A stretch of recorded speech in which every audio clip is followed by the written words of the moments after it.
Hello friends. Now the topic number 7 is method of charging. How we charge the object or substance or any material. Okay. So there are the different methods of the charging, but here there are the two methods of the charging. First is known as charging by conduction and second charging by induction. Now what is happening in the charging by induction method? Okay, fine. In charging in conduction method. Now suppose we have a one charge conductor. Okay, we have a one charge conductor. It is here plus charge, or we can also say it is a negatively charged. Okay, we have a one charge conductor and we have a uncharged conductor. Okay, now when we touch this uncharged conductor with this charged conductor, these charged electrons are transferred to this uncharged conductor. Okay, now when we touch the uncharged conductor with charged conductor, that means charges in the charged conductor, the charges in the charged conductor which flows through the uncharged conductor is known as a conduction. It means the uncharged conductor, when uncharged conductor is touched to the charged conductor. Suppose this is a charged conductor and this is uncharged conductor. When uncharged conductor is touched the charged conductor, the charges of charged conductor are allowed to pass into the uncharged conductor. Okay, so this is a method is known as the conduction of the charging by conduction. Now, but one problem is arrives that, okay, one problem is arrives that what is the problem? The problem is when the charged conductor's charges are allowed to pass to the uncharged conductor, the conductivity of charged conductor will be reduced. The conductivity of the charged conductor will be reduced. Okay, now this is only one thing. Okay, but now second method is known as the charging by induction. Now what is the charging by induction?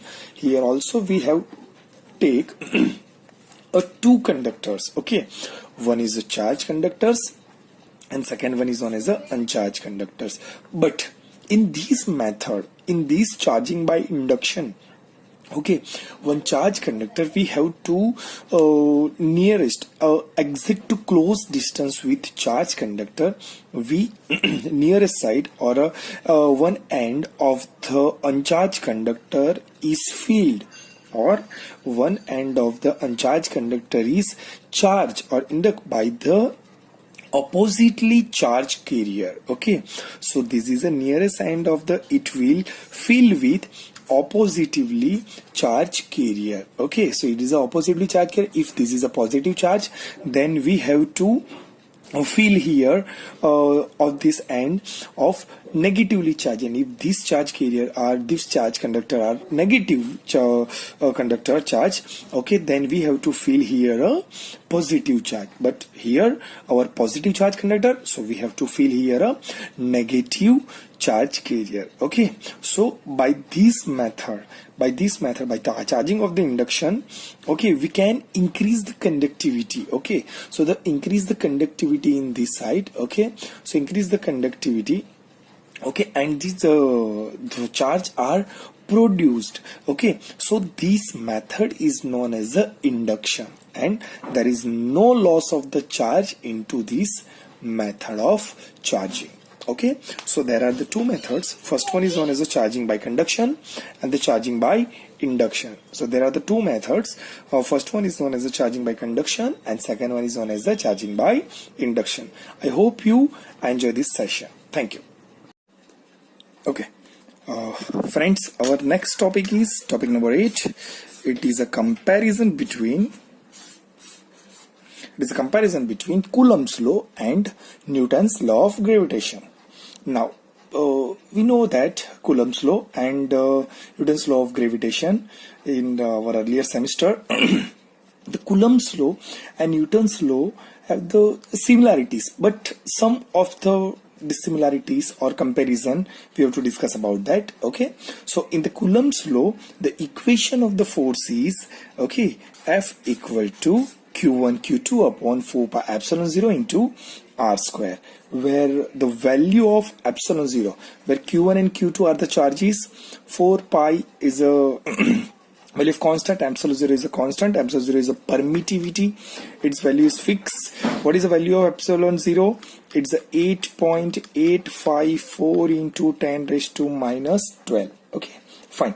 Now R is the distance. So the statement is when the two charges are directly proportional to each other and it is a inversely square proportional to the distance. Okay, and the equation of the force of the Newton's gravitation, okay, is the equation of the force is F equal to G m1 m2 upon r square.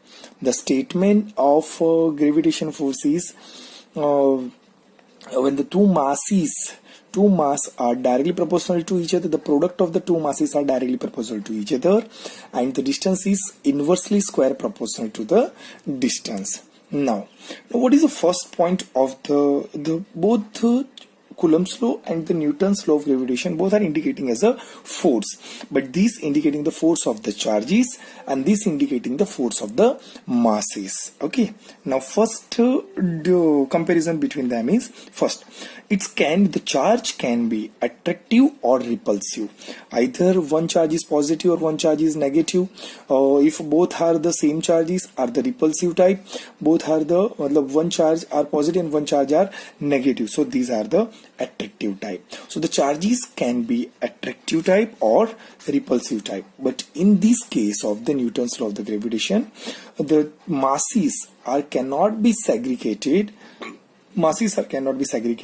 are the positive or negative, so it's always attractive type. Okay, so it's always attractive. It's not in this case it's the charges are attractive or repulsive type.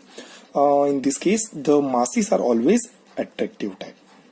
Okay, next, second point is the charges can be positively charged or negatively charged.